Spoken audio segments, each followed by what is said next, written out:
Hello everyone, कैसे हो आप सब। आई विश आप सब बहुत अच्छे हों, खुश हों, स्वस्थ हों, मस्त हों और अपना ख्याल रख रहे हों बहुत अच्छे तरीके से। और मेरी सुबह की शुरुआत हुई है पानी के साथ, जो कि ल्यूक वार्म वाटर है, हल्का गुनगुना सा पानी है। वैसे तो गर्मी आ गई है, मौसम बहुत ही चेंज हो गया है, पर फिर भी मुझे सुबह शाम हल्की हल्की ठंडक लगती है, तो मैं स्वेटर पहन लेती हूँ। और क्योंकि मुझे हल्का सा कोल्ड कफ भी हो रखा है इसीलिए। और इसके बाद मैं फ़िनिश करूँगी अपने ड्राई फ्रूट्स, जो कि मैंने थोड़ी देर पहले सोक किए थे, यानी कि इनको अभी भिगोए हुए 1 घंटे से कम ही हुआ होगा, और इनको थोड़ी देर और मैं छोड़ूंगी, इसके बाद फिर इनको मैं फ़िनिश कर लूँगी। तो ये होती है मेरी सुबह की शुरुआत, जिससे मुझे मिलती है एनर्जी, ताकि मैं अपने आप को पूरा दिन हेल्दी और मतलब हैप्पी रख सकूं। उसके बाद फिर यशवी के लिए लंच प्रिपेयर करना है, क्योंकि यशवी अभी स्कूल जाने वाली हैं। तो आज मैंने बनाई है पालक की पूड़ी यशवी के लिए भी, और ये सब के लिए है। और मैं भी इसको फिनिश करूँगी, और चटनी साथ में बनाऊँगी, मैं बाद में बनाऊँगी। अभी तो चटनी नहीं बन पाएगी इतनी जल्दी, क्योंकि यशवी को जल्दी जाना होता है। तो मैंने चाय भी बना के रख दी थी, और यशवी के लिए पूड़ियाँ सेक दूँगी, और उसके बाद वो चाय से खा लेगी। और बस इसके बाद फिर मैं भी यहीं लगे हाथ नाश्ता कर लूँगी, क्योंकि थोड़ी थोड़ी सी मेडिसिन्स लेनी होती हैं, तो इसीलिए। तो ये रही मेरी चाय, बिल्कुल थोड़ी सी ही चाय लेती हूँ, आधा कप चाय है ये। शायद आपको विजिबल हो रही हो ठीक से। वैसे तो ये पूरा कप ही लग रहा है मुझे अभी देखकर, पर ये आधी कप चाय है। और मैं ये भी जल्दी से बंद कर दूँगी। थोड़ा सा मुझे कोल्ड कफ है, इस वजह से मैं अभी थोड़ा सा मतलब पी लेती हूँ। और इसके बाद फिर मैं बाकी के घर के काम करूँगी, तो आप भी मेरे साथ एंजॉय कर सकते हैं चाय और पालक की पूड़ी। पालक की पूड़ी वैसे भी हेल्दी होती है। पालक मतलब इस टाइम पे क्या है ना, प्रेगनेंसी में जितनी ज़्यादा हो सके पत्तेदार सब्जियां खानी चाहिए, क्योंकि इसमें बहुत अच्छे मात्रा में calcium, other vitamins and iron जो है बहुत अच्छी मात्रा में होता है। तो इन सब की सप्लीमेंट की वैसे भी नीड होती है एक प्रेग्नेंट वुमेन को, तो उसको ये सब चीज़ें अपनी खाने में ऐड करनी चाहिए। किसी भी तरीके से आप खा सकते हैं। तो मैं कभी कभी सब्ज़ी बना लेती हूँ, और कभी कभी जो है इस तरह से पूड़ियों वगैरह में भी इस्तेमाल कर लेती हूँ। और इसके बाद फिर मैं चटनी बना रही हूँ अभी, क्योंकि चटनी यशवी खाती नहीं है वैसे भी, तो चटनी यशवी के पापा और मेरे लिए हो जाएगी। तो अभी मैंने सिर्फ 2 पूड़ियाँ ही खाई थी, और अगर बच जाएंगी तो बाकी की मैं बाद में खाती रहूँगी, थोड़ा थोड़ा करके, एक एक दो दो करके। वैसे भी मैं खाती हूँ, बहुत ज़्यादा एक साथ नहीं खाती हूँ, क्योंकि उससे थोड़ी सी एसिडिटी की प्रॉब्लम मुझे हो जाती है। और इस टाइम में अगर मेरे साथ एक प्रॉब्लम ये रहती है कि अगर मैं एक्स्ट्रा खा लेती हूँ तो एसिडिटी की प्रॉब्लम होती है, और अगर कम खाती हूँ तो मुझे चक्कर आने लगता है। तो मुझे समझ नहीं आता मैं करूँ क्या। पर हाँ, मैं यही सबसे अच्छा ऑप्शन जो है वो कहती हूँ कि थोड़ा थोड़ा खाती हूँ, हर पूरी में थोड़ा खा लेती हूँ। तो इससे क्या है, मेरी भूख भी ठीक हो जाती है, और मुझे जो है पचाने में भी आसानी होती है, एसिडिटी नहीं होती है। और यहाँ पर यशवी जो है अपनी स्कूल के लिए जा रही हैं। बाय। और क्योंकि एक बार फिर से बाय कर दो यहीं से। अब हल्की सी सर्दी है, वापस जब आएगी तब अपना जो है स्वेटर यशवी उतार देगी, पर ज़बरदस्ती मैं सुबह सुबह को पहना कर भेजती हूँ, क्योंकि मुझे लगता है कहीं ऐसा ना हो कोल्ड कफ हो जाए उसको, इस वजह से। तो बस अभी यशवी यहाँ मंदिर के पैर छुएंगी, और इसके बाद चली जाएंगी स्कूल। और यशवी जब तक आएंगी तब तक मेरा ढेर सारा काम रहता है, जिसको मैं अपना पूरा करती रहती हूँ। और यशवी के जाने के बाद फिर यशवी के पापा का नंबर आता है, फिर वो अपनी दुकान के लिए तैयार होते हैं। तो अभी जो है मैं ये कैल्शियम की जो टैबलेट है उसको खाऊंगी, क्योंकि एक टाइम में मैं कैल्शियम की टैबलेट लेती हूँ, और अगले टाइम में मैं फॉलिक एसिड, वो आयरन एंड फॉलिक एसिड की टैबलेट लेती हूँ, क्योंकि दोनों टैबलेट में मैं गैप रखती हूँ इसीलिए।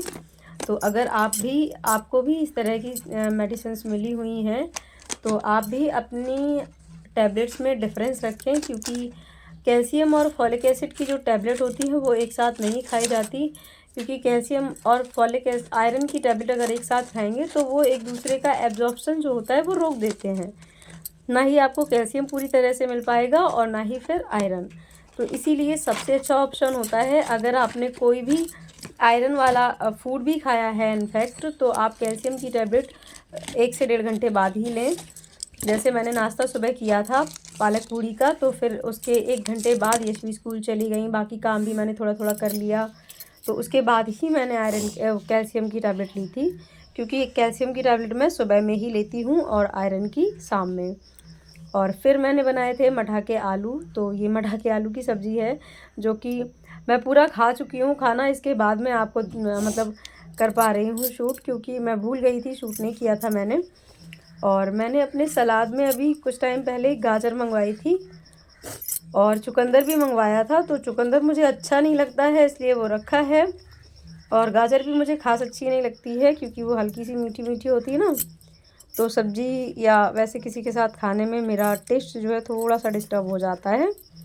तो सोच रही हूँ चुकंदर और गाजर को कद्दूकस करके इसका हलवा बना लूँ, तो ज़्यादा बेटर रहेगा। सलाद में मैं उतनी अच्छे से नहीं खा पाती हूँ इसीलिए। और बाकी सैलेड के लिए तो ये है, खीरा आ जाता है, कभी मूली, तो एक साथ बहुत ज़्यादा कुछ नहीं मंगाती हूँ मैं, क्रम क्रम से ऐसे थोड़ा थोड़ा सा। और इस टाइम पे इस प्रेगनेंसी में मेरे साथ है ये चीज़ कि मुझे बहुत अच्छे से भूख लगती है, मैं खूब अच्छे से खाना खाती हूँ। जो भी खाना घर पे होता है, जैसी भी चीज़ें, चाहे वो दाल हो चाहे वो सब्ज़ी हो, मतलब जो भी हो, चाहे जिस तरह का फ्रूट्स हो, मैं सब कुछ बहुत अच्छे से मन से खाती हूँ। किसी चीज़ से मुझे मतलब ऐसा नहीं है कि मन मेरा ख़राब होता हो। बस 2 ही चीज़ें हैं, प्याज और लहसुन, जिसको मैं अवॉइड करती हूँ। और जब मैं दोपहर का खाना खाती हूँ तो उसके बाद मैं ज़रूर से गुड़ खा लेती हूँ। तो इससे क्या है ना कि खाने को पचाने में आसानी होती है। ये बहुत ही पुराना नुस्खा है, हमारे बूढ़े बुज़ुर्ग कहते हैं कि खाना खाने के बाद थोड़ा सा गुड़ ज़रूर खाना चाहिए, जिससे कि डाइजेशन अच्छा होता है। और इस टाइम में डाइजेशन अच्छा रहे, इसकी बहुत ज़्यादा नीड होती है हर प्रेग्नेंट वुमेन को।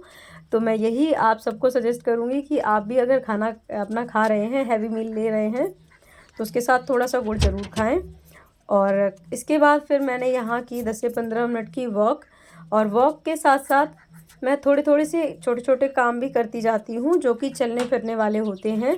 जैसे कि कुछ चीज़ें इधर से उधर रखना है, उठाना है, तो उससे क्या है, मेरी वॉकिंग भी होती जाती है और साथ में मेरा काम भी कंप्लीट हो जाता है।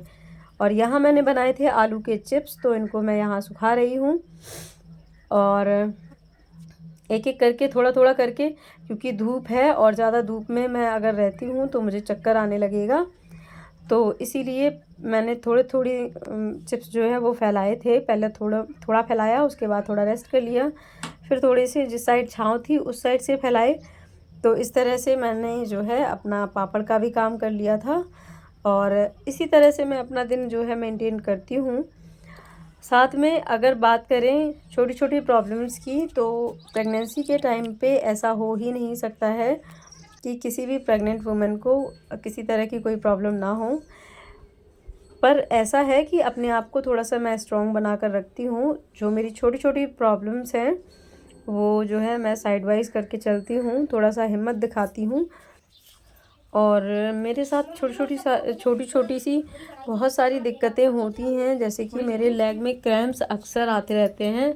मैं बहुत ज़्यादा प्रॉब्लम फेस करती हूँ लेग क्रैम्प्स की वजह से, क्योंकि लेग क्रैम्प्स जब मेरे स्टार्ट हो जाता है तो फिर ऐसा है कि पहले थोड़ा थोड़ा होगा, फिर मैं सोचती हूँ कि चलो ठीक है, थोड़ा इग्नोर करती हूँ और थोड़ी देर में ये खुद ही सही हो जाएगा। तो कुछ टाइम बाद फिर ये लेग क्रैम्प और बढ़ने लगता है, फिर और बढ़ने लगता है, और फिर प्रॉब्लम इतनी हो जाती है मुझे कि मैं उठ तक नहीं पाती हूँ। तो सोच रही हूँ एक दिन मैं जाऊँगी डॉक्टर के पास और विज़िट करने, ताकि मैं ये पता कर सकूँ कि एग्जैक्टली मुझे प्रॉब्लम क्या है। कहीं ऐसा तो नहीं है कि किसी डेफिशिएंसी की वजह से लेग क्रैम्प ज़्यादा हो रहे हों, क्योंकि जब पेन अनबेरेबल हो जाता है, मतलब जब असहनीय हो जाए, तो उसको घर पे बैठ के सहना नहीं चाहिए, डॉक्टर से ज़रूर विज़िट करना चाहिए। तो मैं सोच रही हूँ कि मैं जाऊँ, और छोटी छोटी चीज़ें हैं जो कि मुझे अपने डॉक्टर से कंसल्ट करनी है। उनके बारे में भी मुझे डिस्कस करना है। जब उनका सही से सॉल्यूशन मिलेगा तो वो सारी चीज़ें भी मैं आपके साथ में शेयर करूँगी, क्योंकि ऑब्वियस सी बात है, जो चीज़ें मेरे लिए पेनफुल हैं, हो सकता है वही सेम प्रॉब्लम्स आपके साथ भी हो रही हों। और अगर मुझे बेटर सॉल्यूशन मिलता है तो वो भी मैं आपके साथ में शेयर करूँगी, ताकि आप सबकी भी मदद हो सके। तो आप सभी कमेंट सेक्शन में बता सकते हैं कि आपका कौन सा मंथ चल रहा है।